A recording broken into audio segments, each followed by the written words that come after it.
Hello, everybody. Good evening. Welcome to Wrestleview Post-Raw number 169. It's been a while since we've done one of these, but we have just basically gone through probably the greatest road to WrestleMania that I can remember, maybe ever, Roy. I don't know. We're going to talk about it tonight, but I am here with the great Roy Nemer to chat about this episode of Raw and a really, really gigantic week for professional wrestling. I can't remember a week that I've been looking more forward to in quite some time with professional wrestling. And I mean, I say that every time, like WWE's been red hot, but you know, I couldn't wait for the Royal Rumble and things like that. But damn, this WrestleMania, this just feels like something special is going to be happening this weekend. Roy, how are you tonight, my friend? I'm doing great. I'm happy to be here. Hello to Mike. Hello to everybody. Glad to be here. You said something about just the anticipation, the excitement, the build-up to this WrestleMania. We say it every single year, right? Like the build-up's good. This year feels different, as you said. Maybe it's because it's the first one without Vince. It's with everything going on with The Rock, with all the storylines, really, actually, not just The Rock with the Bloodline, but it feels different. It's absolutely exciting. We're going to talk about it, but obviously the big thing is we're going to talk about Raw tonight. And it was a very good show. I enjoyed it. Yeah, it's been quite some time since there's been a clunker of a Raw. And honestly, I think the last clunker of a Raw that I can really, really remember, probably right before Vince was ousted from creative for good. And that was back like in October. Ever since then, it's like, you know, the old Vince McMahon adage was just like, oh, no one's watching in December. Just phone in these shows, have the Miz come out and read like A Nightmare Before Christmas and, like all these horrible things that they would do. They phoned in nothing. It's been a nonstop freight train since Triple H got control of the book again, after he unfairly lost it, so close to WrestleMania last year. He built up what I thought last year was one of the great WrestleMania builds of all time. Really, not as good as 2001. That was, to me, 2001 is like always like the gold standard of roads to WrestleMania for me. But last year was pretty close. I thought the storytelling was phenomenal with the Rhodes and Roman Reigns thing, the Kevin Owens and Sami Zayn versus the Usos, and that whole just the whole entire thing, starting from that Royal Rumble with Kevin Owens and Roman Reigns and going on from there. This way surpassed it because we have such a cast of characters going into WrestleMania this year, including, shockingly, CM Punk, just being part of this. Like sometimes I'm just like watching it, I'm like, God, I cannot believe CM Punk is like back. Like last week they had one hell of a segment with him and Drew McIntyre and somebody else who just escaped my mind right now, and Seth Rollins. Why can't I remember Seth Rollins? Like he wanted to call him the Joker. But like everything is just making sense and just so freaking awesome. And this stuff with Roman and Cody Rhodes is even better with The Rock involved. It's just like what a cast of characters for this WrestleMania. Wow. Roy, are you as excited as I am? Because I feel like I'm like super excited. I'm absolutely psyched. I'm gonna get to the comments just a second. We got Quentin Walters says happy WrestleMania week. Andrew, hi guys, a nice surprise tonight. Happy WrestleMania week. It is. It's a happy WrestleMania week to everybody. It's a massive WrestleMania week. You spoke about the build-up last year to WrestleMania, and I was at the Elimination Chamber in Montreal. Yes. Sami Zayn, Roman Reigns. The feeling in that building at the Bell Center was, I can't describe it. And going into that WrestleMania, we said, wow, like it felt different. This year is like last year, but on steroids. This is the only way I could put it. You get Roman versus Cody Part 2, which is infinitely more interesting than it was last year. Not to say it wasn't last year. It was very interesting. But this time it's just there's so much going on.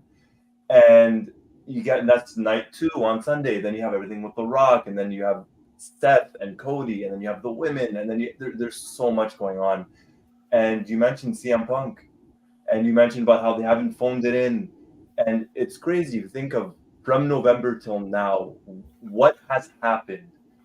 in the WWE storyline wise, from CM Punk coming back to the Royal Rumble, Cody potentially finishing his story, Bayley finally freaking headlining a WrestleMania for the women's side, Rhea Ripley just dominant, return of Nia Jax, even though she probably won't be at WrestleMania.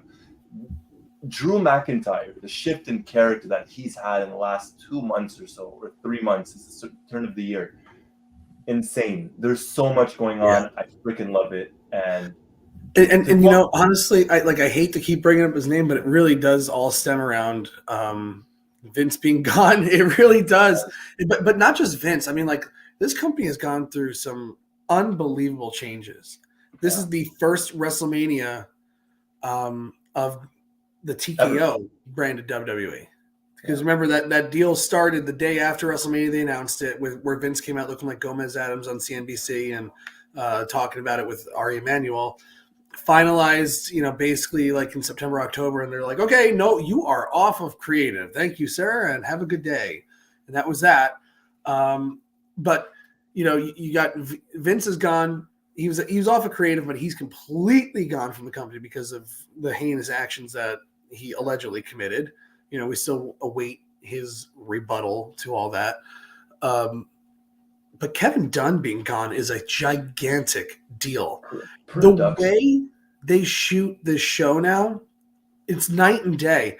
The fact that last week in Chicago, they went with a scaled down Raw set, and it just looked so cool so they could fit more people in the arena because people wanted to be there so badly, was so friggin' awesome.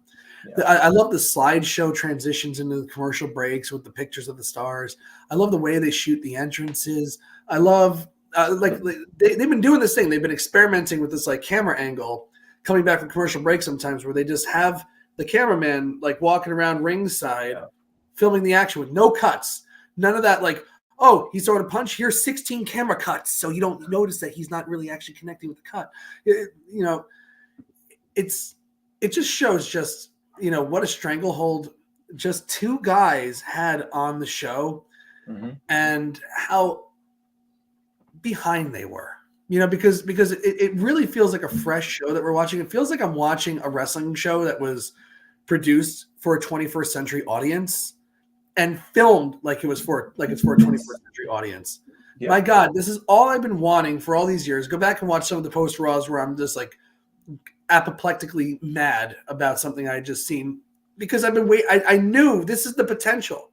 I always knew with this roster, this is the potential that you have just sitting in the palm of your hand. You're going to squander it, you know, if you wait.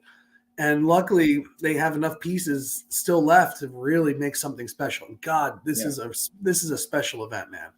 It really, really is. And I remember like this time last year, right after WrestleMania, right? TKO taking over, and we're all kind of wondering what's going to happen with the WWE. Is it just going to be Vince? Is Triple H going to stay as creative? And here we are a year later, and it's night and day. Whether it's the storylines or, as you mentioned, the production. I love just the start of the show, the wrestlers walking into the arena. And it has that sports feel, NHL, NBA, NFL, whatever it is. Right. Even like every show starts off with a shot of Lincoln Financial Field. Yeah. The speed of WrestleMania. Yeah. And then you see the people walking in and they got all these video packages. And, you know, I love the storytelling of like, you know, when they do a backstage segment and then in the background, you see something happening like Paul Heyman talking to Drew McIntyre last week and how that plays into, you know, setting Cody up for the ambush later in the night. Everything is like, there's no throwaway segments anymore. You know, no, there isn't. And this is exactly what Andrew's talking about. I've been saying this for years. You know, some of the coolest things were like, you know, when like a mid-card guy would get like blended in for like one night as like a one-night storyline into, you know, a main event angle. Like everything seemed to kind of happen like in this like weird bubble. Like, you know, there was like a bubble for this feud and a bubble for that feud, and they can't intersect because we're not even sure where the story's going because the old man might tear up the script. So we can't dick around with anything here. Now they have full autonomy to be as creative as they want and experiment because there is a focus on the stories, and just because the crowd doesn't get into it for one night doesn't mean you give up on the story. Let it go.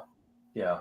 There's one thing I've always kind of spoken about this with my friends in the last couple of years, and I'm glad that it's finally coming back. The last couple of years, I always said, you never see signs anymore. You never see any signs in the crowd. And now the last couple of weeks, I don't know if it has anything to do with The Rock coming back almost kind of full-time going into Mania, but you look at the crowd, you see green, you see red, you see white, you see blue, you see all these signs in the crowd. And you're thinking, finally, like, to quote The Rock, it's wrestling is cool, it's cool again. And it's nice to see. It's nice to see. And it's nice to have Alex with us as well. Alex of WrestleView. Definitely keeping my eye on Mania this year and also the Raw right after last year's mess. Last year was something. Well, there will not be a mess this year. If there's a mess, it's not gonna be because of the old man this time, at least. No, absolutely not. They built tonight up as being, the biggest Raw ever. That's something The Rock mentioned, the biggest Raw ever. Kind of teased it at the start. Mike, what? I mean, did you think this was the biggest Raw ever? Let's be honest. Probably. No. It's the biggest gate they've ever had. That's for sure. No.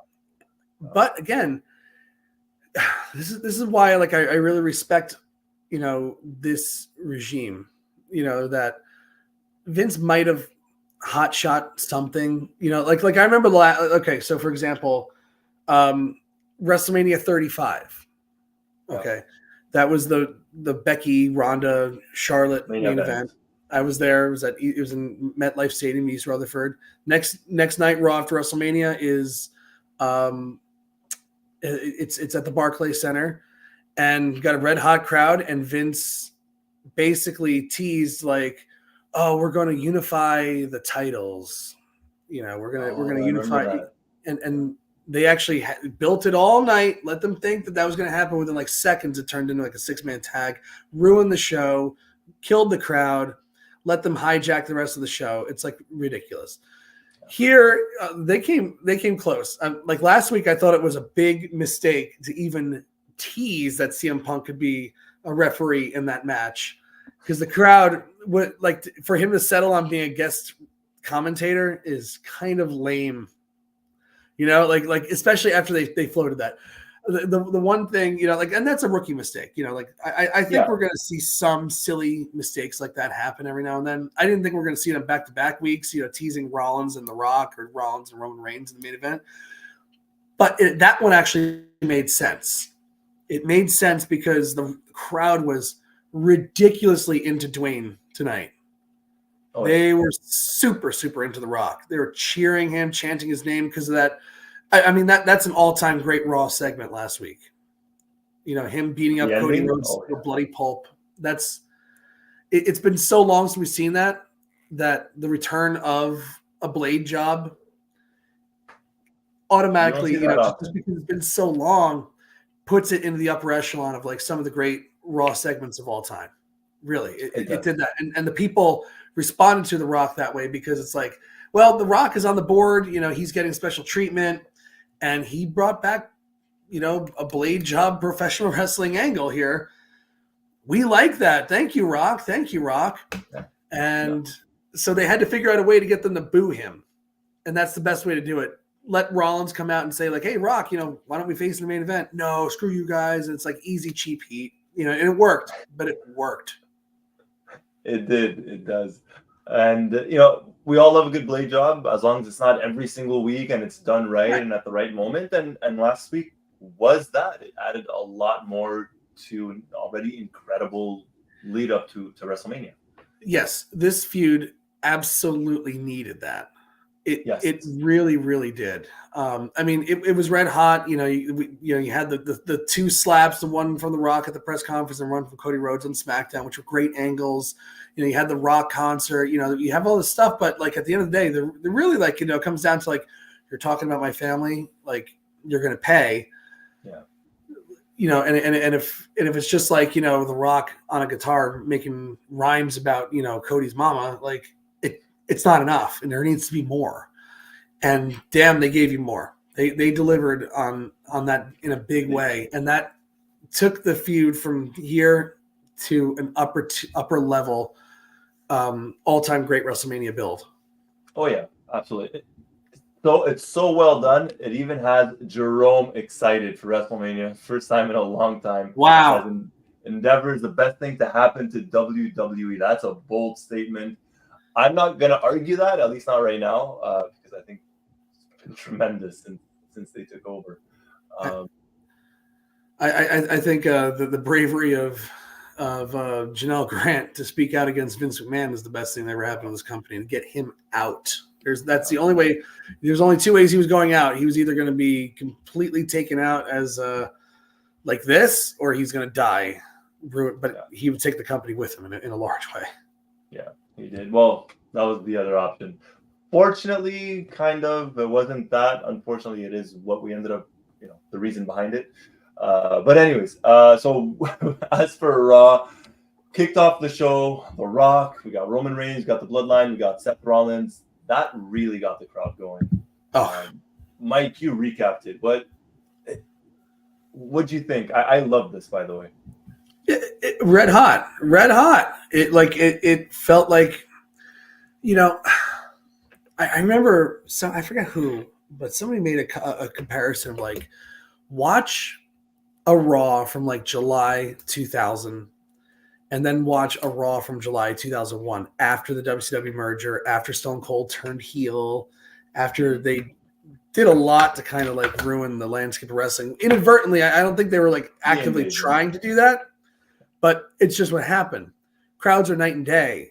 Like there's still some red hot segments from that Alliance era, but it really like took wrestling on a downward slope for many, many years. It felt like watching a July 2000 Raw again.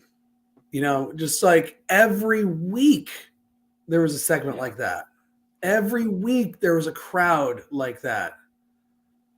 And The Rock, The Rock standing there obviously is like a great nostalgia piece because he probably would have been in the ring when the crowds were going like that. But him being there and like kind of like, I really do feel like there's going to be like a major endorsement of Cody Rhodes on Sunday. I can't imagine that he doesn't go over this time. And who knows what role The Rock will play in that. But, The Rock is really like that guy that he got the torch from Hogan in 2002 at the Sky Dome. Did he? It's arguable to say if he passed it to John Cena when John Cena beat him at WrestleMania 29. It's arguable to say that he passed that torch from Hogan to him, but I still think The Rock still maintains some of that torch of from that era to the next. I'd love to see him get ready to pass the torch to Cody Rhodes and really endorse him as like the next gigantic superstar babyface. It's hard to like a babyface in WWE. It really is. I was talking to my brother-in-law Vin about it last night. He's like, God, they haven't made a babyface that I've really cared for in so long. Like, for example, like look at Seth Rollins. Like he's a babyface, but God, like he is so off-putting. Drew, I've always been a Drew McIntyre fan, but before turning heel, it was a horrible babyface. It was difficult. I did like him before COVID happened. Yes. He was a strong baby face, but but again, it's like really hard to maintain that momentum as a baby face and stay good.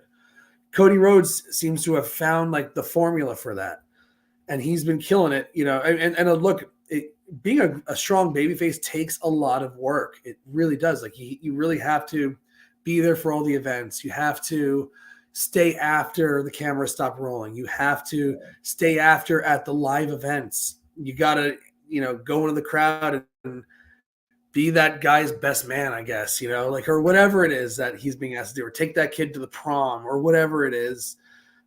He's doing it all.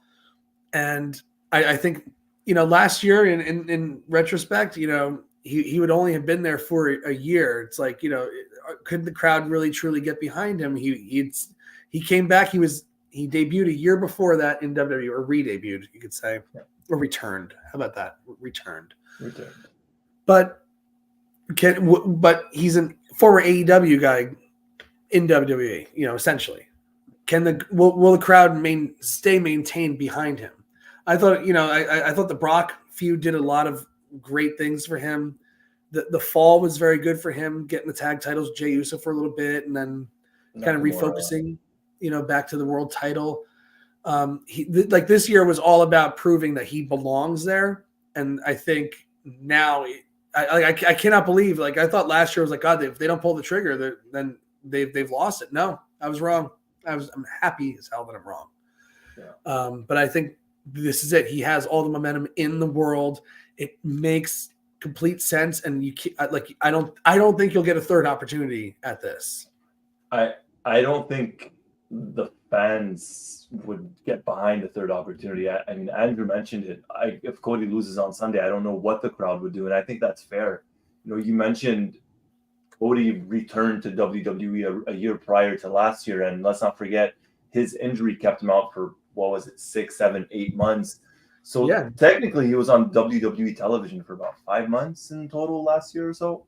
So him losing last year was a big blow, but like I'm glad I was wrong. They've done a great job, but going over 2 in consecutive years, I know that there's no way. They can't do that. They cannot do that. And he's got the odds like stacked against him completely this time. It's like you got The Rock. It's like it like last year it felt like you're just kind of waiting for him to be crowned the champion, but now it's like there's so many obstacles to overcome. I love this tag match. Like, this is unprecedented, never been done before in WWE. Yeah. I mean, they haven't been doing the 2-night WrestleManias that long, but to utilize that 2-night WrestleMania and have like a night 1 main event connect to night 2, unprecedented, not really, done on in a major wrestling company like this before. This is uncharted territory, really, and it's phenomenal the way they built it all up. It is, and it makes you want, like, it's, let's say last year, the year before, they started doing this in 2020, right? It's like, okay, WrestleMania Saturday's over. Whatever storylines happen on Saturday are done, and Sunday's like another show type of thing. But now, like you said, it's like it's connected. It's like, okay, well, whatever happened in the main event, shoot, it's either going to be bloodline rules or it's going to be a clean main event. What's going to happen? And it's intriguing. Fuck, I love to say it. I'm going to sound like a nerd. Quote The Rock, it's cool to be a wrestling fan again. Wrestling is cool again. Yeah, everybody's talking about it. God, who was I having a conversation with about it yesterday? Somebody brought up wrestling to me. I was like, really? Yeah. It's like it is, because it's true. Oh, no. It was like right before we went on spring break. I was talking to like one of my colleagues about it. They're like, oh, you watch wrestling, right? I can't believe The Rock's back. I can't believe he busted up Cody Rhodes last week. That was he goes, I was watching it in a, I was at a trivia night at a bar and they had it on. And then the whole bar was like, watching this, Rock attack Cody Rhodes, and we were all going crazy for it. I was like, there you go. That's cool. Yeah, that's really cool. Yeah. Also, the fact, another reason why it makes me think that, this could potentially be happening. The card they actually announced the full cards for WrestleMania Sunday and WrestleMania Saturday. So night 1 of WrestleMania. I could probably get this. Hold on, I could probably pull it up. You have it in front of you, Mike? Do your thing. So I have it right in front of me. Yep. Okay. So WrestleMania Saturday is loaded. It's got Rhea Ripley versus Becky Lynch for the title. Gunther versus Sami Zayn. The 6-pack tag team ladder match, which is huge. I think that's going to be a great spot fest of really, really fun ladder match. We're going to have Jey Uso versus Jimmy Uso on that card. I can't believe that. They're going to give that away on Saturday. Bianca Belair, Jade Cargill, and Naomi versus Damage Control. Ray and Dragon Lee versus Santos Escobar and Dirty Dom. And, of course, the main event, the Bloodline, Roman Reigns and The Rock versus Cody Rhodes and Seth Rollins. That card is so stacked because, you want to you want to do all your big stuff on that card. But, night 2 seems really, really light. other than the main event, which makes me think that the main event is going to be something. Oh, Daniel, if Daniel Shell's agreeing with me, I don't even know. But Sunday night seems so light because it's all about that main event, and I don't think they're going to disappoint for that main event. No, God, no. I think you got Seth Rollins versus Drew McIntyre for the title. I mean, that's a humongous match, humongous. Yeah. Like Drew McIntyre, like you were saying before, that character change, he is maybe the best heel in WWE right now. I can't think of anybody else. Like, obviously, exclude the bloodline, right? Excluding the bloodline, he is like the number one heel for me. He's perfect. He's hilarious. He had an exchange with Seth Rollins, I think it was yesterday, about Becky's book, and it was funny. It's funny. He has his segments online, and today the funeral thing, and that was awesome. That segment was freaking awesome.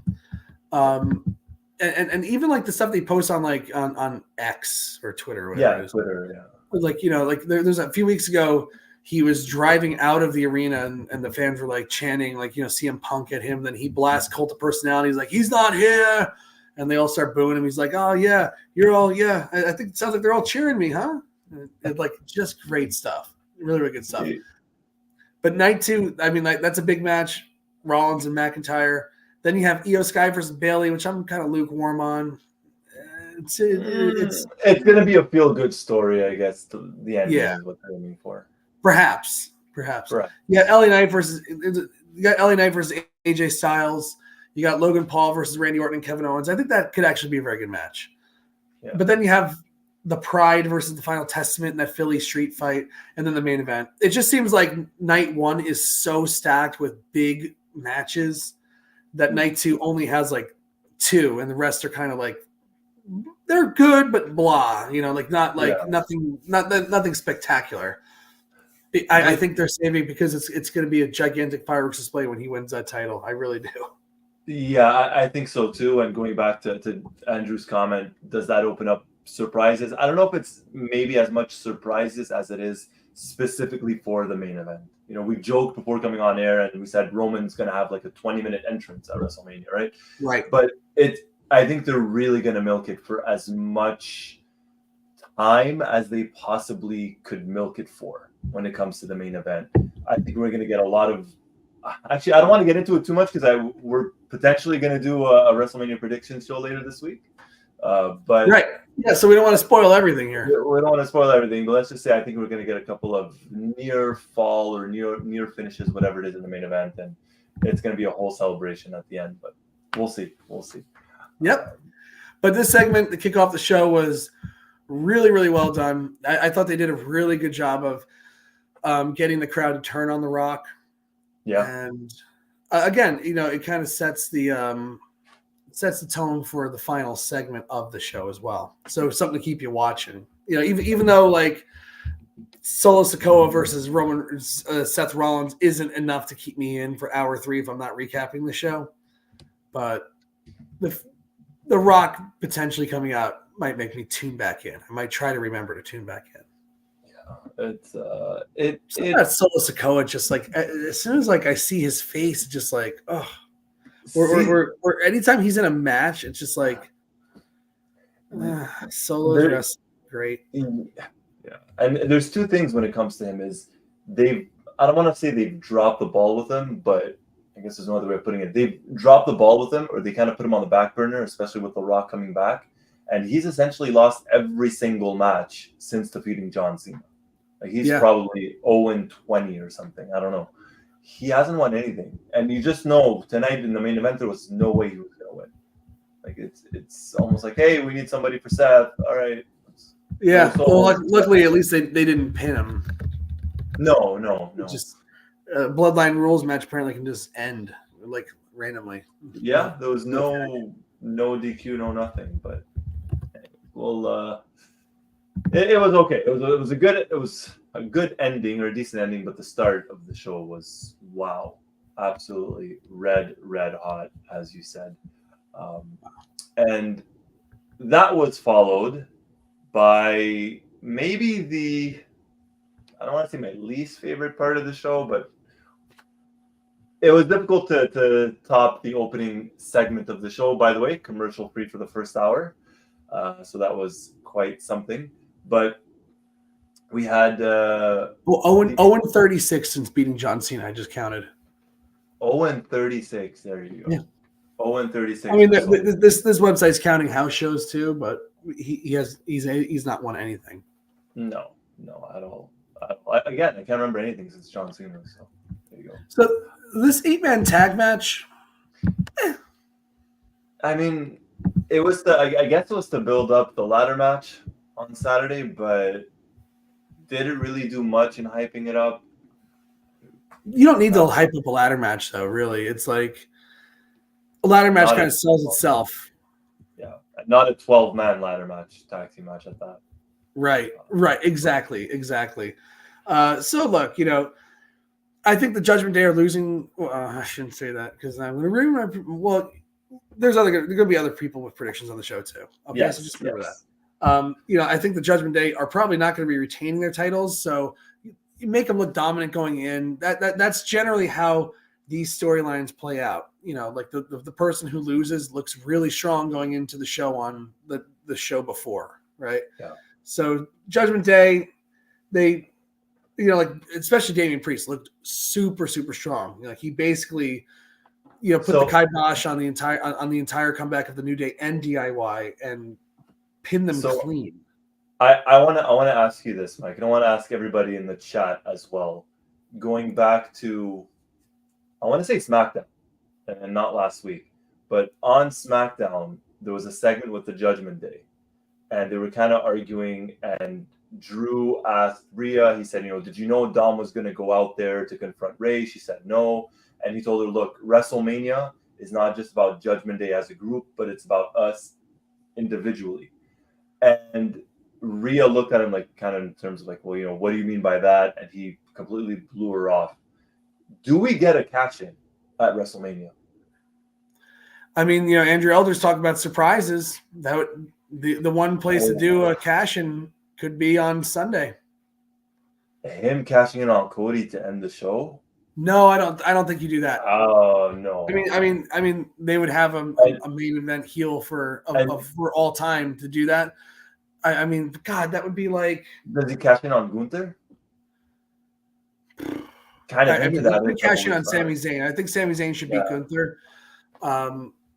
And I think that'd be good for Damian Priest to cash in on Sami Zayn.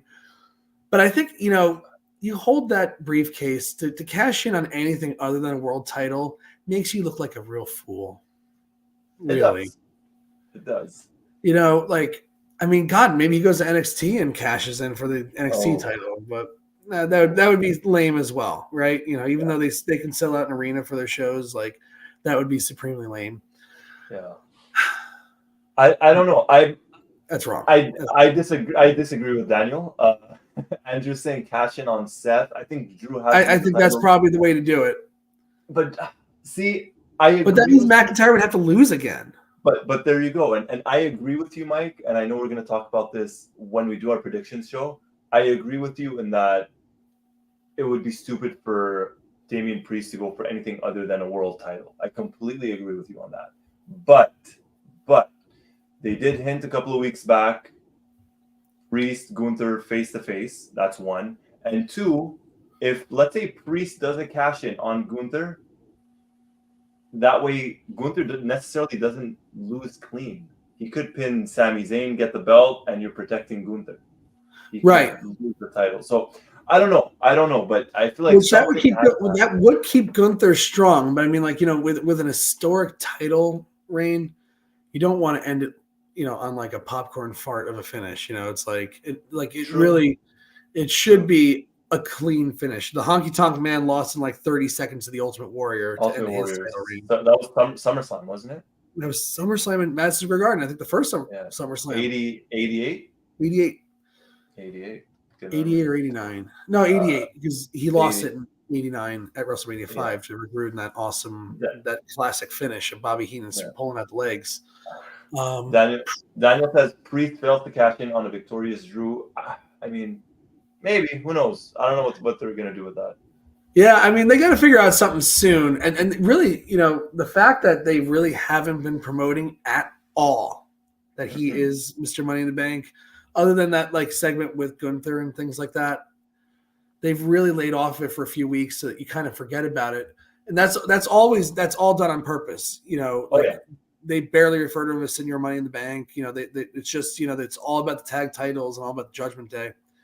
That's all purposeful because they want they want the general audience to kind of even forget that he even has the briefcase right now. So when he does make the appearance, there's a real potential for a WrestleMania cash in here. There's a potential for Damian Priest to make Drew McIntyre versus Seth Rollins a triple threat match. There's real potential for him to, I guess like if CM Punk attacks Drew McIntyre and costs him the match, that I can live with that because that would lead to an unbelievable feud with Drew and CM Punk. But then Priest would have to cash in on Rollins. I no matter what, I don't see Rollins leaving the show with the title. And to be honest, nor should he. No, he shouldn't. It's time. It's absolutely time. Yeah. And I think WrestleMania is going to have plenty of faces going over. A heel has to win somewhere, and I'm pretty sure Seth is going to have to do that at some point. Yeah, it's going to have to be Drew. All right, so moving on from the 8-man tag, we spoke briefly about the Intercontinental title, but Sami Zayn, Bronson Reed, Chad Gable, Gunther. We're going to talk about this when we do the predictions show. We were talking about this off air, Mike, and I want to know what everybody else thinks. I'm not into Sami Zayn right now. I don't know what it is. I'm not into it. I'm not particularly looking forward to the Intercontinental title match at WrestleMania. I don't think he should be the guy to take the title off Gunther. This was an okay match. The build-up to this has been decent, all things considered. I'm just not excited about this, or specifically about Zayn. Yeah, I'm kind of like stuck on this character for Sami Zayn. Like, I get it. Like, I really thought that the segment with Chad Gable at the Performance Center was really well done.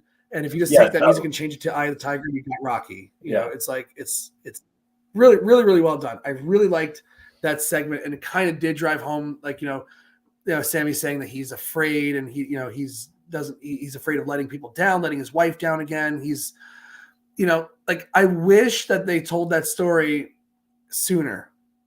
Like this is like a little bit of a miss. Like Sami Zayn was, seemed to be like, fine, even around Survivor Series, like there was really nothing wrong with Zayn. Then he kind of disappeared. He got injured. I think he had a couple staples in his head and things like that, and kind of like, disappeared for a few months. And he kind of came back and, was talking about how he views himself as a main event caliber superstar. I think they should have had him lose a couple high profile matches. It's like he was definitely losing. They definitely had him losing matches. They even had him lose a match last week to Big Bronson Reed as well. But it wasn't like established that well that he was doubting himself that much, to me at least, and so the fact that like they're really been pushing it the last couple of weeks, it just feels very forced. It doesn't feel organic. It doesn't feel like people are like getting disappointed in Sami Zayn. And I'm going to get to the comments in a second, but let me ask you this, Mike, because there were rumors, and maybe this is ultimately the backlash of that happening, but there were rumors that it would be Lesnar versus Gunther at WrestleMania. Now, there were rumors it was Lesnar and Dominic Mysterio for WrestleMania, but could this have been because it was supposed to be Lesnar and Gunther that they're like, okay, well, we can't go with Lesnar all of a sudden? I do think so. Yes. Yeah. I do think that the removal of Brock Lesnar definitely, upset some stories. And then, like it really does seem like they have stories written, like they have a whole story arc written for the next couple months. And, especially like when you're going into Rumble, it was the week of the Rumble that this happened, essentially. Yeah. The Friday before Rumble.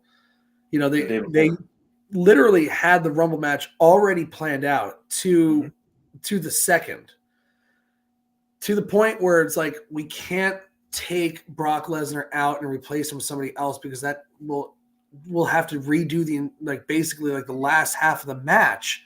So what they did was they called Braun Breaker up and said, this is exactly what we were going to do with Brock. You're going to do it now, right down to Dominic Mysterio eliminating you. Because, I mean, poor Dominic, you know, like that would have been a career-defining spot, you know, for him to eliminate Brock Lesnar.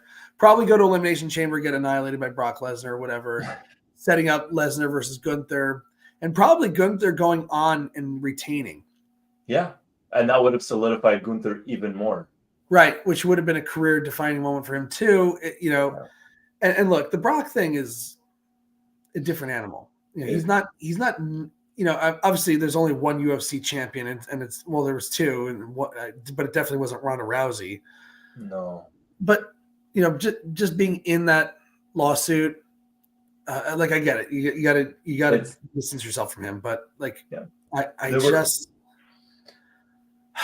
it's a struggle for me, because nowhere in the lawsuit does it ever say that he ever actually did anything with her. Yeah, he had her. He texted her a few times. He had her send him a video and stuff like that. But you know, like Brock Lesnar makes so much money. If he wanted to, he could have any high end escort that he wants at any single time. Like, why is he going to mess around with Vince McMahon's side piece? It doesn't make any sense. It really felt like Lesnar got kind of caught up in the swirl of locker room talk.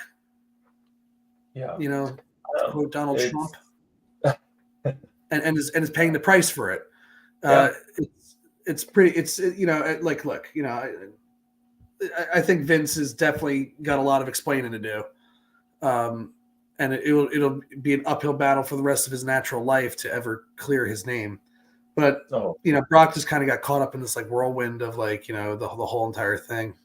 Yeah, I you know, it's a tough call. I mean, I think they made the right call taking him out, but I don't think you keep him out forever.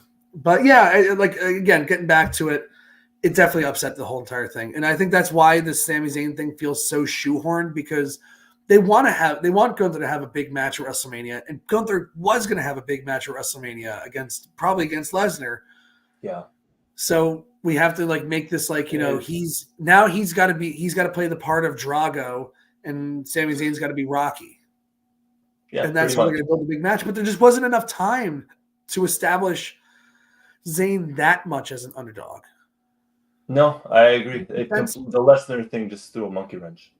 Right. And also the fact that Rollins was injured. So it wasn't even Sami Zayn could they could have done a thing where, one final defense for Seth Rollins before WrestleMania, have Sami Zayn win some battle royal by a fluke and then lose to Rollins and to kill his confidence or whatever. Yeah, but it didn't happen. Now I agree with you. I think it feels a lot of bad timing. Bad timing. It feels forced. Gunther got the grunt of it, I guess, in a way, in terms of storyline wise with the whole Lesnar thing. I think Dominic Mysterio, the biggest, hottest heel for the last year, barely gets a WrestleMania match. Probably because of what that was shoehorned too. Yeah. It's like God, we have nothing for Dom, so let's just he hasn't had any interaction with his father. He's definitely called him a deadbeat and stuff like that. They've made mention of it, but they moved he makes one appearance on SmackDown. Now he's back in a WrestleMania match with his father. It just feels like a rehash of last year. It's a little disappointing. It does. But you know what? They could not have him on the card, right? He can't. Of course. Yeah. I thought, I was like, well, if they don't have anything for him, maybe he can accompany Rhea to the ring. Yeah, but he's literally the hottest heel they have or one of the hottest heels in the last year overall. I wouldn't say the hottest, but he's definitely the most hated.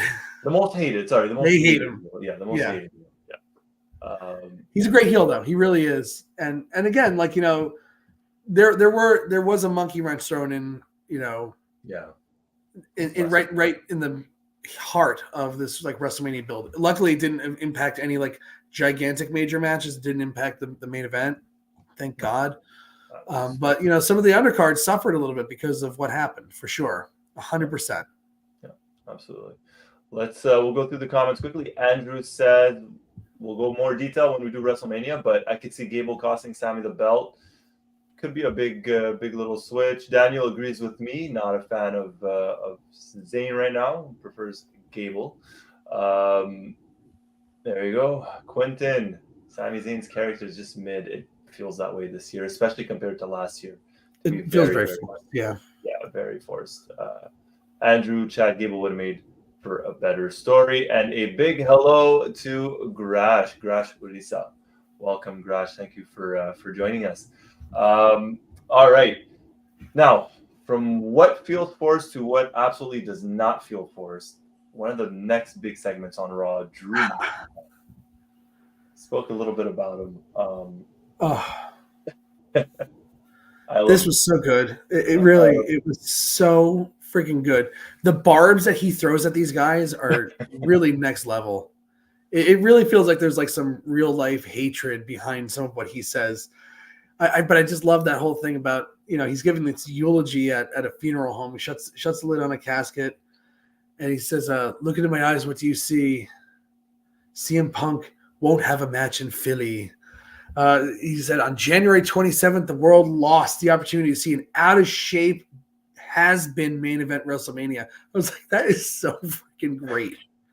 It juxtaposed with images of him tearing Punk's tricep. But, you mentioned his failed UFC run. Punk's body failed him worse in UFC. And Punk's tricep, just like everybody else, has tried to rip away from him. So good. So good. And then even saying now we're left with this thin-skinned Seth Rollins who saw Jared Leto as the Joker and decided to make a whole personality around it. I was like, God, like he's murdering these guys. And it's great because like he really has been kind of like the afterthought because of how Rollins is involved with the Cody Rhodes thing and the main event of Saturday night. That he can kind of keep doing these things and he hasn't had to answer for it yet. It's great. He told that to Seth too, right? He told him, he's like, you're so caught up with the whole Rock and Bloodline and Roman Reigns. He's like, you have something I want. Like, he said this the last couple of weeks, and it's true. It's almost like he has been an afterthought, as you said, or at least in Seth's eyes. He absolutely deserves this. Absolutely. If not for anything, forget all the great stuff he's doing right now. If not for anything, he freaking deserves it just for the pandemic, for what he did there. Oh, yeah. Like, he just deserves it. He should have a moment in front of a crowd. He really, really does deserve that. But, I mean, he's put in the legwork, too. This whole entire – like, I wasn't really sure how I felt about – like, when they had him as a tweener, I was just like, I'm not really sure about this one yet. But, man, when they pulled the trigger, he's been nothing but must-watch television since. Really, like that segment last week was phenomenal. The stuff that he's done with CM Punk throughout, the stuff that he does on social media, the interactions with Seth Rollins, joining up with the Judgment Day a little bit just to fit his needs, and it always revolves around him just being honest. It's honesty that people don't want to hear. That's why I love this character. It's like there's such a great little mix. Even this. The I love smallest, most childish thing. I have my own emoji, so does CM Punk. Even something like this, that is so good. That is so good. It's fun. But the amazing thing is too, it's like, all those stories out there that he hasn't signed a contract yet. It's like, my God, like I love that they haven't laid off of him. Even if it's true that he hasn't signed a contract, they must be damn sure he's going to sign a contract. Yeah. To do all wow. This.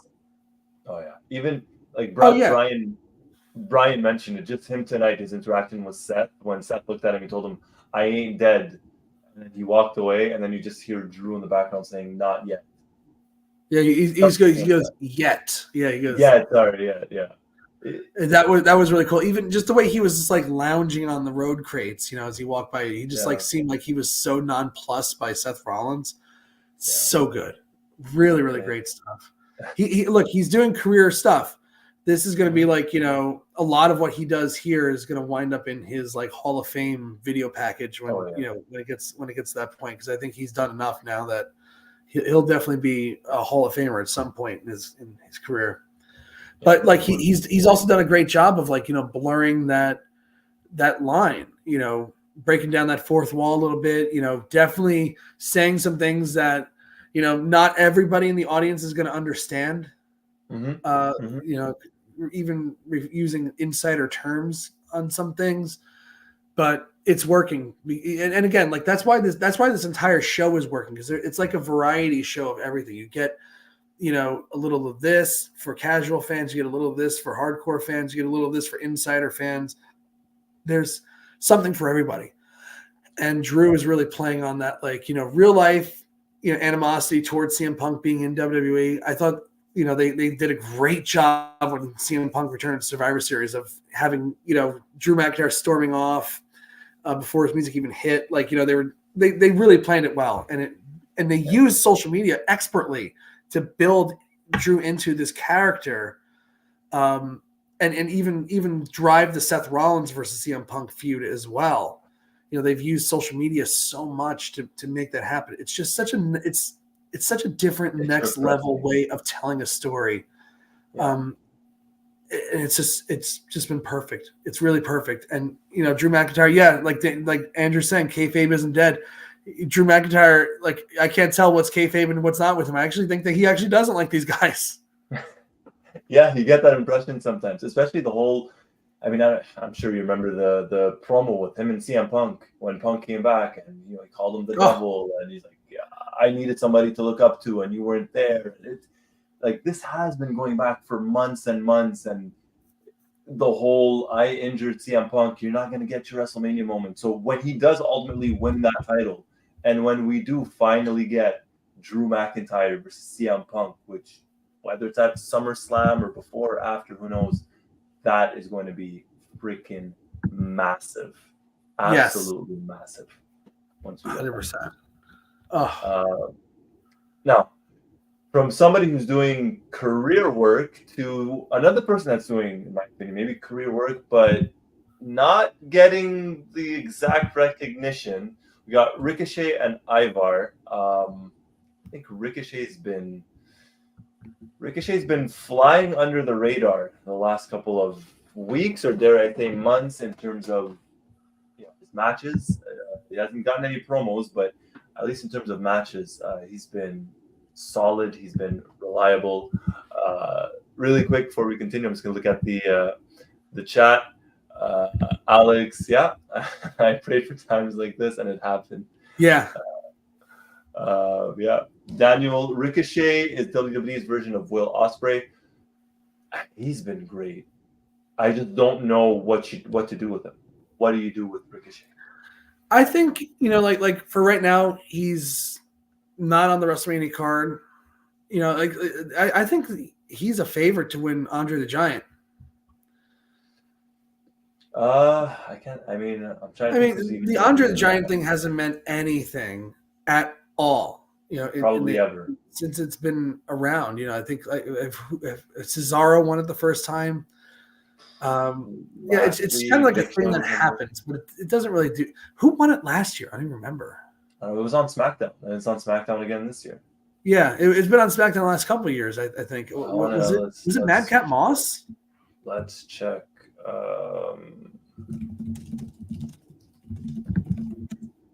Last year was all right. Bobby Lashley last year. Madcap was the year before. All right, Bobby Lashley won it because he was supposed to. Bray Wyatt. Yes, he was supposed to face Bray Wyatt, and Bray couldn't. Bray obviously, now we know he had the heart issues, so he lost his WrestleMania match. So that was kind of like the consolation prize. Lashley the year before was Madcap. Before that was Jay Uso, Braun Strowman, Matt Hardy, Mojo Rawley, Baron Corbin, Big Show, Cesaro. So this is not a great list. Not a great list. No. Look, it doesn't mean anything. So, why not give it to Ricochet then? Maybe you can steamroll it into an Intercontinental Championship feud, or some kind of mid-card title thing. They've just got to get him going. He doesn't have a personality. Really the big problem for Ricochet is that he's just very dry on his promos. He doesn't have it. No, we saw it with Logan Paul when they were cutting the promos. Logan Paul was just destroying him. He was battering him. And Logan Paul was laying back, so he didn't kill him too badly. Yeah. And Victoria loves to imitate Ricochet all the time. Whenever he speaks, she always calls back to that promo right before he faced Brock Lesnar at Crown Jewel or one of those Saudi shows. Yeah. He goes, everybody's saying that I can't beat Brock, but why not me? So she always goes, why not me? Andrew Elder remembers, why not me? Why not me? It's he sucks at promos. That's probably the thing that holds him back the most. But, let his wrestling do the talking for him then. Give him just something he can, sink his teeth into. Get him a manager. Let Samantha talk for him. He's going to get married to that ring announcer. Have her speak for him or whatever. But figure it out, because the guy is just waiting in the wings to have a great match with anybody. He had a great last minute match against JD McDonough last week because Ivar wasn't medically cleared for the show. Now Ivar is medically cleared, and he had a great match against Ivar tonight. Yeah. He was good in the gauntlet match. He's killer. We just have to figure out something for him. You have to figure out something for him. He's very reliable. Alex mentioned maybe for the Andre the Giant Battle Royal winner, have him do an open challenge at a PLE. It could be something, but like you said, Mike, he needs a mouthpiece, right? Samantha, maybe, who knows? But anyone or anything at this point, because the talent's there. The talent is it's always been there. But tonight it was just an eye opener. Just God, you gotta get this guy going. You have to figure something out with him. He's too talented to. You just got to find the right combination for him. Yeah. You do. And I think that'll be a focus post WrestleMania. So, give him a little shine before WrestleMania and then start really building him after. Just let people know he's there. That's kind of what they're doing right now. I think it's good. We'll see. Hey, we'll see what the hell happens next week. Who knows? Oh, and I'm actually going to be, I just remembered, I'm going to be at the Raw, not next week, but the week after. Awesome. 2 weeks. Nice. So April 15th Raw.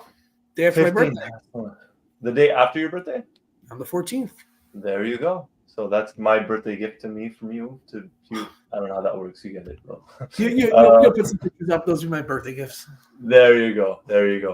All right. So moving on from Ricochet, going over to the women's division. Becky Lynch, Rhea Ripley. Yeah, that reaction there, Mike, says it all, at least for me. I cannot do it with Becky Lynch anymore. It feels like she's a complete and total caricature of what she thinks a female Steve Austin should be. She had something in 2019. Every now and then she shows glimmers of getting that momentum back, only to really squander it by being too over the top. She still reminds me of sometimes I think that pregnancy is the best thing that ever happened to her, because she had really jumped the shark right before COVID happened in 2020. And the Becky Lynch title reign was getting really old, and she was upping the ante so much more on the over the top personality. And she hasn't really learned her lesson from it yet, and again, they keep pushing her, partly because of, she is they did put so much investment into her. She did main event the first women's WrestleMania and won it, so she has the legacy behind her. But for God's sake, WrestleMania 2019 was 5 years ago now. It's been probably a little less than 5 years, probably about 4.5 years since she's had any real true momentum. I think Extreme Rules in Philly in 2019 was where it was her and Seth versus Baron Corbin and Lacey Evans in the main event. Was the last time she was really, really unbelievably red hot. It's been downhill since then. She's got it, like, you know, like this whole thing about, you know, coming out like, oh, I'm done talking and da-da-da-da-da, and like, you know, Kenny, if you ever say anything about my daughter, it's gonna be the last thing you ever do. It's like, oh, shut up.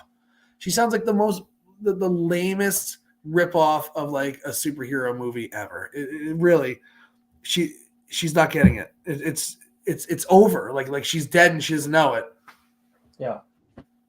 I mean, we were talking about this off air. I'm not looking forward to this match at WrestleMania. I thought, look, the build-up's been good. It's been okay. Nothing bad. I'm just not looking forward to the match. I am completely over Becky Lynch. I'm going to say something extremely controversial. I would much have preferred Nia Jax in this match as opposed to Becky Lynch. I think Nia, with the right push, like I think they were doing the right thing with her. I think with the right push, Nia versus Rhea could have been very good. At least better than this. I'm going to answer Daniel's question. I know it was directed to you, Mike. Absolutely, Mercedes is a billion times worse. Mercedes. Close. Yeah, okay. Not even a contest. Not even close. Andrew says Becky killed Bianca's first run. Hard to argue that. You know, and even someone like Bianca. Vince killed it. Well, not really Becky. Not Becky, but Becky was the tool used, I guess. I don't know, like lack of a better term. Yes. Yeah, the catalyst. The catalyst. There you go. The catalyst. Someone like Bianca, right? Shoehorned into this WrestleMania. They got nothing. Could have done something with Bianca, maybe get her over on Raw, her and Rhea. I don't know. But yeah, Daniel says she has two months left on her deal. Yeah, she's going to resign. There's absolutely no way she doesn't. She absolutely resigns. Becky's now getting moldy.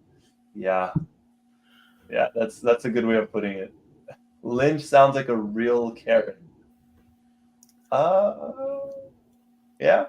Well, I can argue that. She's really a try hard. She's just trying too hard. Yeah. I'm not looking forward to this match.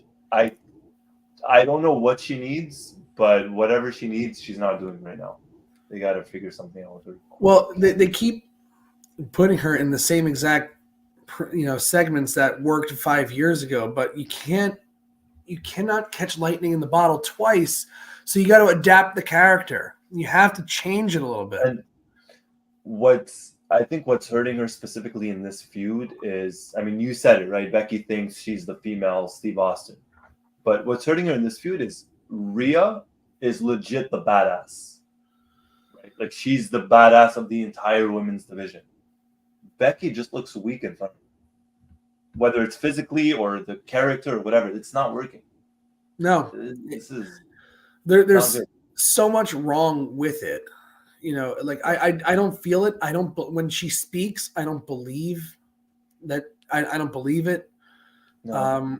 You know, even when she wrestles, like, it's really, really hard for me. I mean, they booked those matches well against her, you know, Becky Lynch versus Nia Jax. They booked them really well to protect Nia.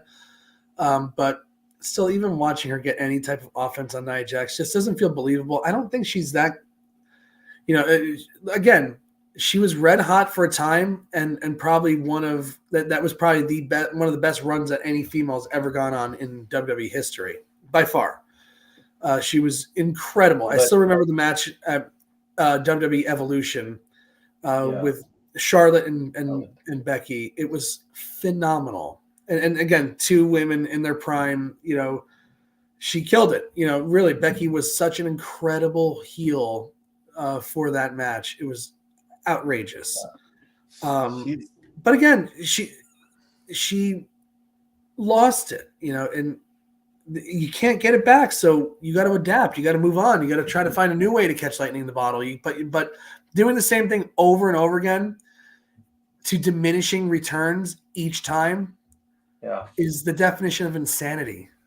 And the other thing, let's not forget, is when she was red hot, by the time she won the titles at WrestleMania, it was slowly starting to come down. Well, that's because Vince got his hands on it. It was too much. Yeah, it was too much, but like she barely made it to WrestleMania in terms of like. Yeah, and I mean, like, look, And also even like the victory itself at WrestleMania was. I gotta say it was tarnished. Like the pin was bad, but also the crowd had sat through 8 hours of professional wrestling ahead of that. That really technically her title reign started on April 8th because it was Victoria's birthday. By the time WrestleMania ended, it was at 1 a.m. she won. Yeah. So even like the reaction was even like superstar quality. It was just like, thank God the show's over now. Yeah, we got the main event. Nothing about that worked out. No. But ever since then, she's been trying to like she had some good stuff on social media when she was red hot. Like she's not even that. Like the things that she does just kind of fall into the ether. She's lost her edge. She's not as cool. And it just keeps getting worse and worse. They have to figure something out. I thought they got close in the Bianca Belair match in 2022 at WrestleMania when she had the different haircut and definitely a different attitude. I thought that was a little closer to like a new Becky Lynch, but then they went right back to the old Becky Lynch. So what the hell? What do I know? Andrew says Becky should take a very long time off. I agree. Daniel, question: had Charlotte not gotten hurt, do you think they would have ran it back? No. Maybe. No. Maybe. No. Honestly, Charlotte got hurt. It's the best thing that ever happened to her. Charlotte. She needed after WrestleMania when she came back after trying to compete in that bodybuilding competition. Yeah. I don't know what she did, but she came back with a different body. And look, I'm not saying anything about plastic surgery. I'm saying just like, all that weightlifting and everything changed her body. And again, like what professional wrestling is really all about feel and consistency. And essentially she's learning to work with a new body, a lighter body, some muscles here. It's like, I don't think she ever got her legs under her. And she was absolutely atrocious for months, like actively. It wasn't clicking. Yeah, it wasn't clicking. Whoever she was in the ring with, no matter the opponent, it just wasn't clicking for her. Like there were matches that should have been fantastic. I think there was like a triple threat with her, Asuka, and Bianca Belair. Yeah. And I was just like, God, like this match should have been fantastic. And Charlotte Flair being in the match, doing what she was doing, took it down so badly. Absolutely. I think Becky versus Charlotte. I think if they rehash that, it's been long enough that could be good for them. But again, we're just rehashing something that's been done in the past. They really, there has to be a personality change. Like Bayley is successful because she underwent a complete character change. I mean, like there's nobody with a starker character change that's active on the roster right now than that. Yeah, they got to figure out something for Becky. It's turn heel, whatever. That's what Grassroots is saying. Becky needs to turn heel. She's a moldly babyface. Maybe it's that. Maybe she needs to completely turn heel. I don't know. I think she does need to turn heel. I think this WrestleMania match is going to be part of the change because I think she's going to. I cannot see her beating Rhea Ripley. That would just be absolute travesty. That'd be a travesty. Yeah, and she absolutely shouldn't. And that kind of brought us to. We could kind of skip the women's match. You really want to talk about the 6 women? No, there's no point. All right. That brings us to the main event, the Bloodline, the ending. This was the Go-Home WrestleMania show, Go-Home episode of Raw for WrestleMania show. Yeah, because they're not doing anything on SmackDown on Friday. They got the Hall of Fame right after, so they're not going to have any major players on that show. It's just going to be the undercard. They'll focus on the undercard matches with the Andre the Giant thing and maybe some guys in the ladder match. Maybe they might mention something there with the Judgment Day. Who knows? But as for this, the main event itself, Seth and Jay, but this was all about the fallout. With The Rock, Cody, Roman. If anyone was not yet sold on WrestleMania, what's wrong with you? Especially after this, I don't know what to tell you. This was like a classic, like main event angle, heading into a big show. Like, you got all night they're talking about the attack by on Cody Rhodes from The Rock and how Cody's not medically cleared. He is not here tonight. He's not medically cleared. 100% he's showing up. Duh. Of course he is. And they did, like, I remember the last time they had a really successful angle like that. Probably 2001. Again, Steve Austin exposed the concrete floor, gave Kurt Angle like 3 pile drivers on the floor. Oh. Angle's taken out. Then he comes out at the end of the show with the neck brace on, rips it off. He's all, pumped up, like the big superstar return. There's no way Kurt Angle can come back, and here he is. There's no way Cody Rhodes is going to be here tonight. Here he is. Roman Reigns saying, "Oh, I'm going to go write my speech for Paul Heyman. See you later." Obviously, he's coming back. The Rock, obviously, he's doing something. So it was just a matter of just like getting through a Solo Sikoa match. Roman, yeah. And they made it so overt too. They were like, "Yeah, I'm leaving," and Paul Heyman was like, "He's leaving because he's going to be inducting me," and it was like, it's very, very, very funny actually. Yeah. It was well done. It was just like a classic wrestling angle. Beat the guys with a belt and stand tall to end the show. The belt is a little easier than busting them open because you don't want to, now you don't want them coming out for their big entrances with cuts on their heads, and you can cut those welts will go away by the time WrestleMania comes along. So, and again, it's all about making Cody's story and the completion of it seem desperately out of reach. It's like, I think we all know, I think the general consensus is that Cody is going to win on Sunday. I would just have to assume that. Yeah. So they're doing everything they can to make it seem like the odds are insurmountable. Yeah, exactly. But they're doing a thing that make the odds seem so insurmountable for Cody Rhodes, so that when he does overcome them, it's an even bigger thing. It'll be an even bigger reaction. As long as, I know this will never happen, not in a billion years, but as long as we don't get an ending similar to WrestleMania 17, where like Heyman turns on Roman and suddenly Cody's a Paul Heyman guy or whatever. Like, as long as we don't get something like that, they learned their lesson. I don't think Triple H would do that. No, because that was, and I agree with what you said earlier. It was probably the best WrestleMania ever was WrestleMania 17. So as long as we don't get something like that, I think. I think there's only one way they can screw it up. Really, is just have Cody lose. Through bullshit interference. They could definitely do that. I think with the only mistake I think they made in this entire angle was that,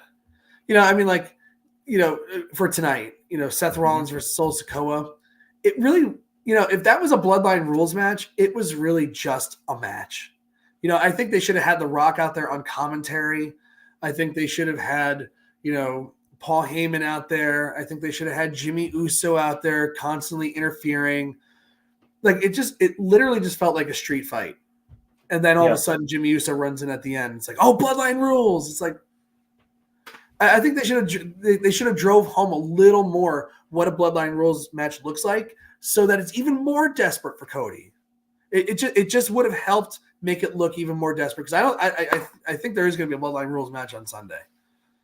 I think so. I think so. And if we are going to get one on Sunday, which I agree with exactly what you're saying, they probably should have pushed it home a little bit more. Yes. Like, hey, like, this is a Bloodline Rules. Look at what's going on, and not just like a typical one-on-one match with a chair or a table or right. Like, God, like, I mean, like, pull. Like if it's like, all Bloodline Rules and these guys are all Polynesians, like, pull out like a tiki torch or something like that, and, like, as a kendo stick or something. Do something, like, make it like, what made it a Bloodline Rules match other than it's just like a no DQ match? Okay, great, and the Bloodline can interfere. What if somebody else interfered? Like, what if Drew McIntyre made his way out there? Would that have been a disqualification then because he's not in the Bloodline? I don't know. They could have done something. Andrew, I mean, I guess he agrees with you, Mike. I think we get Bloodline Rules match because it opens up potential help for Cody, which I think Cody's going to get some help come WrestleMania, but we could talk about that on. on the show.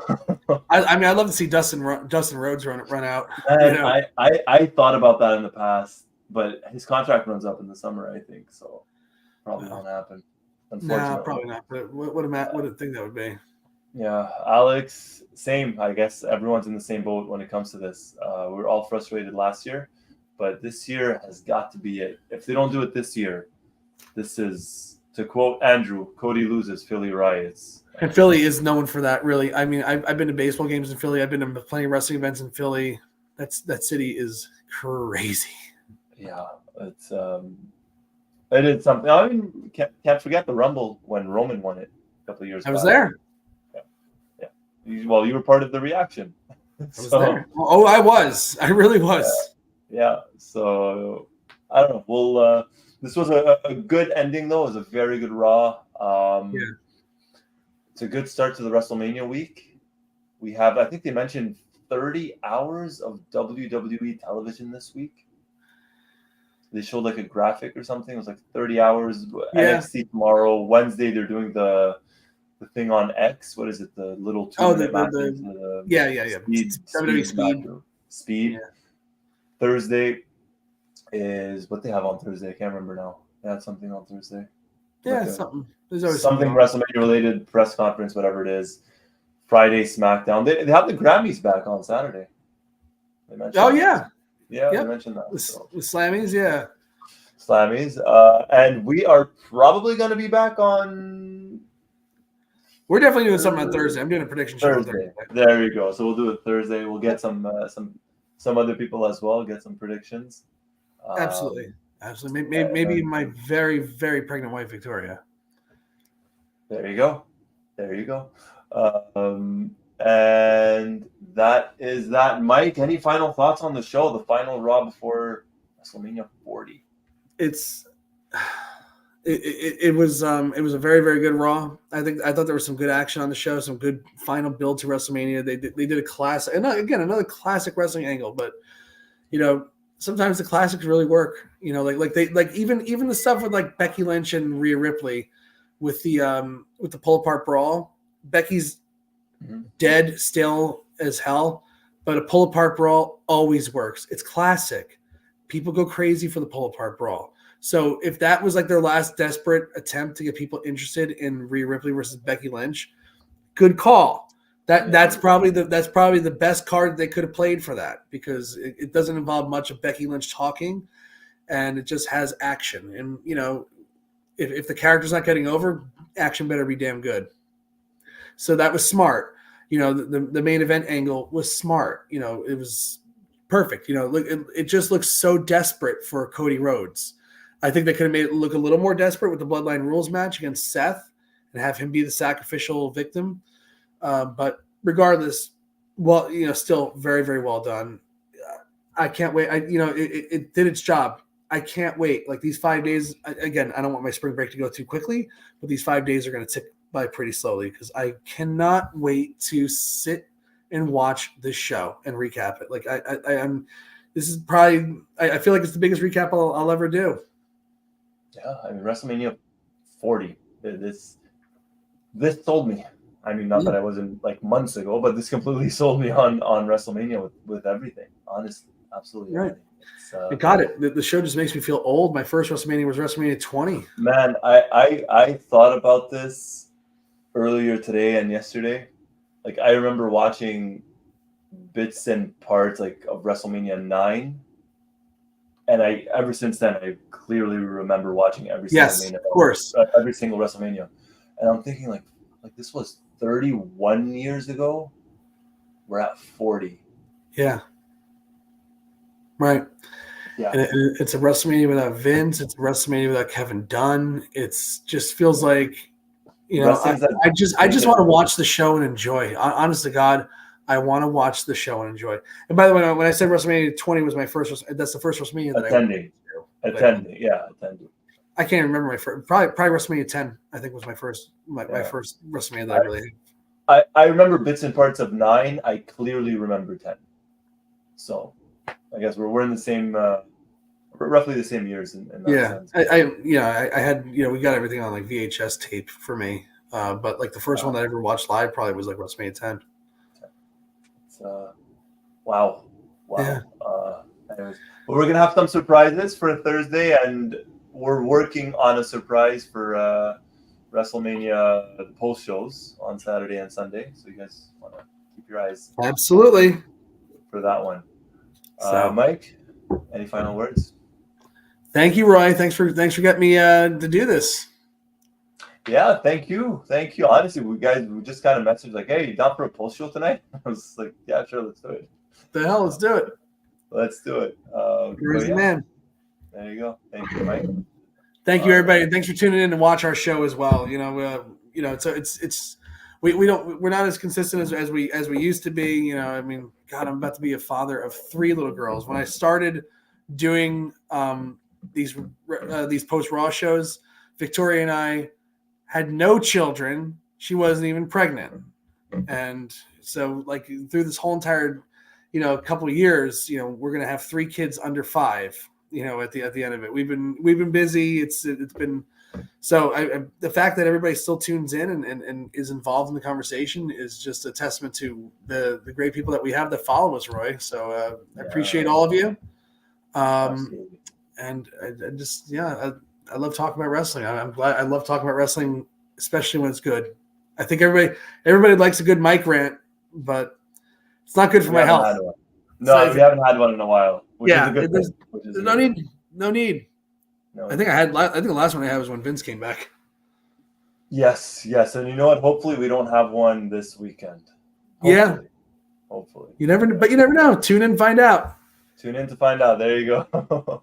Thank you, Alex. Thank you, Quentin. Thank you, Andrew. Thank you, Daniel, Grash, everybody. Thank you, everybody, for joining us. We are back tentatively on Thursday. I want to say, right? I would say so. Yeah. But we'll have full coverage of SmackDown on Friday. We're gonna have. I'll be covering the Hall of Fame. We'll definitely have Stand and Deliver and all WrestleMania post. Raw on Monday. It's gonna be a busy week of recaps, and just stick with us and promote us. Put us on your social medias. Do whatever you have to do. Get the word out there. WrestleMania is doing some awesome things for WrestleMania week. So keep it going. Thank you, everybody, so much. I'll let Roy sign us off here. It's all good. Thank you, everybody. I'm just going to echo what Mike said. I could not have said it any better. Thank you, everybody, for joining us. Thank you if you're watching live, if you're watching repeat on YouTube. Thank you very, very much. And see you guys on Thursday for the Wrestleview WrestleMania predictions show. My name is Roy Nemer. This is Mike Tedesco, the greatest Raw recapper of all time. Not even close. Thank you, everybody, for watching. Until next time, take it easy. Bye. Be well.